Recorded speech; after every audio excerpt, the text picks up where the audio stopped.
Boa noite, meu nome é Gabriel Felipe e eu estou aqui para fazer a resolução da terceira avaliação de resistência dos materiais 1 do período 2021.2.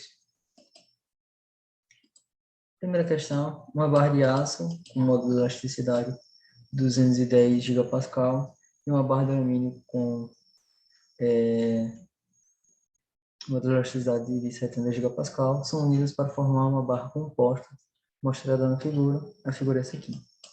Determine a tensão máxima do alumínio e do aço quando a barra é flexionada em torno do eixo horizontal com um momento fletor de 200 newtons por metro.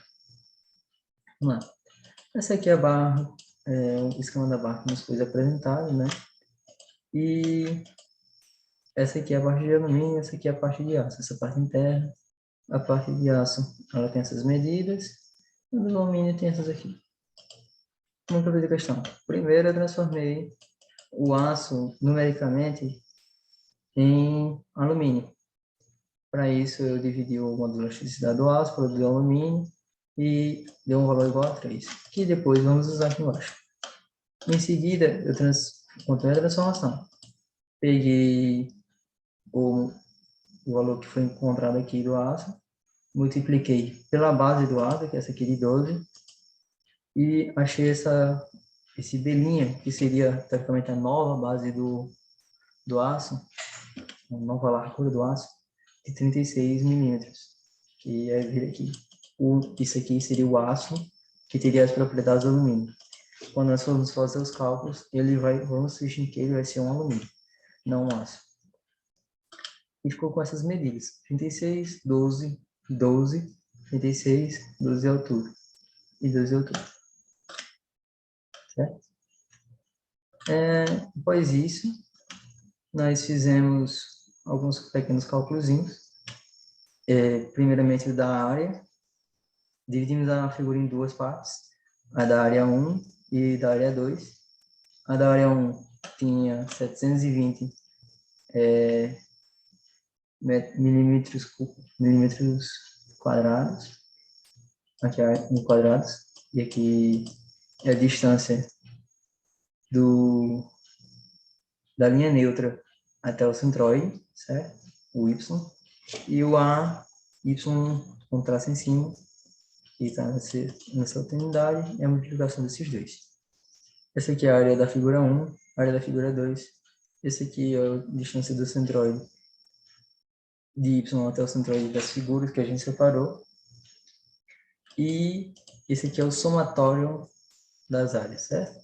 E aqui é o somatório dessa coisa com isso. Que deu 15.552.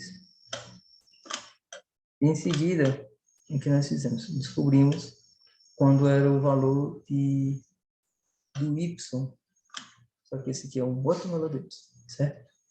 Que ele é a distância esse valor aqui é o valor da linha neutra até o centroide da figura em geral, da figura 1 e 2, ao mesmo tempo, que fica aqui. Aí nós dividimos o somatório a vezes distância até o centroide, dividido pela altura.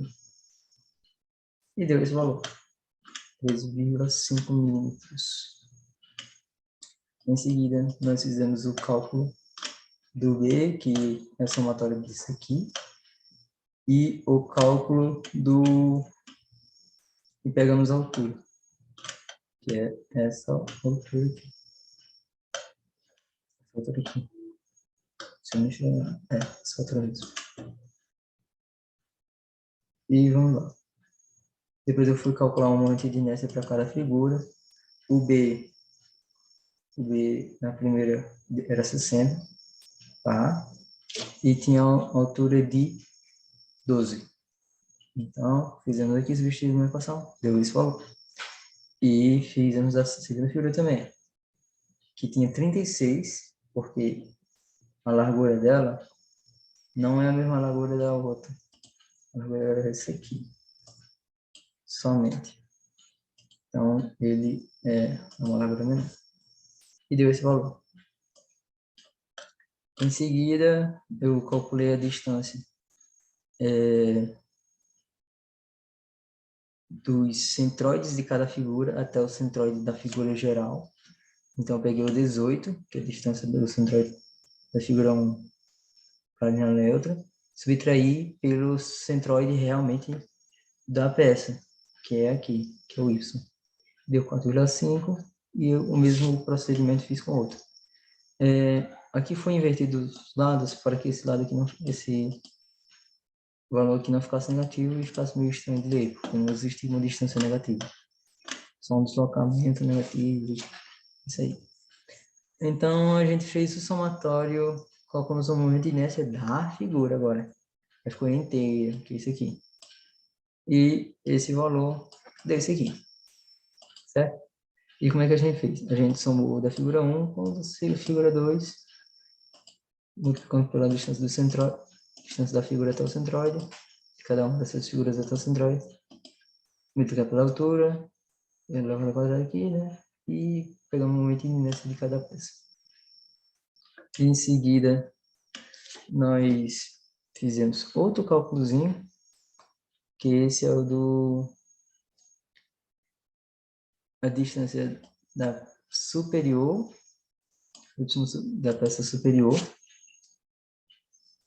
que é essa distância aqui, eu não marquei aqui, mas essa distância aqui, e o da inferior, que é essa outra distância. Esse aqui está negativo porque ele representa do centroide até embaixo, e o outro, e o superior está positivo, porque é daqui até em cima, certo? Em seguida, o que nós fizemos foi, nós fomos calcular uma tensão, a tensão. E a tensão é o momento vezes a distância, onde o centroide está, dividir pelo momento de inércia. O momento nos foi apresentado era esse valor aqui, certo? E esse valor, em seguida, nós substituímos na equação com o y inferior e o y superior. O momento de inércia é o mesmo para os dois. Não, o momento de inércia é o mesmo para os dois. E o superior, o inferior, ele aí eu considerei como se fosse a tensão do alumínio. Então, ele seria somente o momento vezes o y inferior dividido pelo momento de inércia da figura, da peça em si. Então, a gente peguei isso aqui, taquei aqui, fiz toda a multiplicaçãozinha e divisão e deu esse valor. 51,2 megapascal, que é a tensão do alumínio. Depois, eu fui fazer para a do aço. A do aço, ela segue o mesmo esquema. A diferença é que agora a gente vai pegar aquele N que a gente tinha deixado aqui e vamos tacar na equação do aço. Tacar na equação da tensão do aço. Porque agora a gente vai transformar ele novamente como se fosse a tensão do aço. Certo? E peguei o Y superior, botei na equação, deu esse valor aqui. E essa aí foi a questão 1. Agora, vamos para a questão 2. A questão 2 era um pouquinho mais fácil, certo?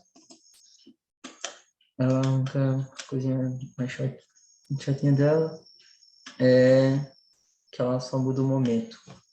Mas em si a peça é mais fácil de a gente fazer os cálculos. Um momento fletor de 60 newtons por metro aplicado à barra de aço mostrada na figura. Considerando que o momento seja aplicado em torno do eixo Z, conforme mostrado, determina a tensão máxima e o raio de cobertura da barra. Resolva a parte A, levando em conta que o momento seja aplicado em torno do eixo Y. Ou seja, a gente vai primeiro calcular como se fosse em torno do eixo Z, como está aqui, a força indo nessa direção. Não, a força, como se fosse uma força vindo nessa direção aqui, que é o momento atual. E outra como se fosse nessa direção aqui. Nessa direção aqui. Só que o momento ele é representado assim, né?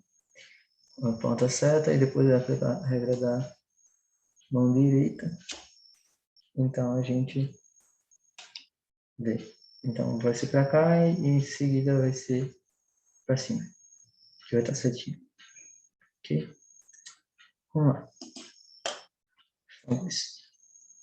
Questão 2, como eu disse, ela é mais simples. Então, a gente só tem uma peça. Calculamos a área, a área dessa peça, 12 vezes 20. 12 vezes 20. E depois pegamos a distância da lateral centroide. A distância da lateral centroide era somente pegar o 20 e dividir por 2, certo? Que é bem aqui. Quando está em relação ao eixo Z, certo? Quando for em relação ao eixo Y, vai ser outro valor. E fiz a multiplicaçãozinha tal desse valor. Depois vamos calcular o momento de inércia dela. E o momento de inércia era o 12 dividido para B, não, é o B, que é aqui a largura da peça. O H é desse aqui, certo? Até a distância da linha neutra, que é mais ou menos aqui, até o centroide. E executamos os cálculos, deu 1000 milímetros elevado a 4. Depois vamos calcular o momento de inércia da peça, o momento de inércia da peça deu esse valor aqui. Ok? E após ter feito o cálculo do momento de inércia, nós fomos calcular a tensão. E a tensão ela é a seguinte forma. Era o mesmo procedimento que a gente aplicou nessa da 1 aqui, certo?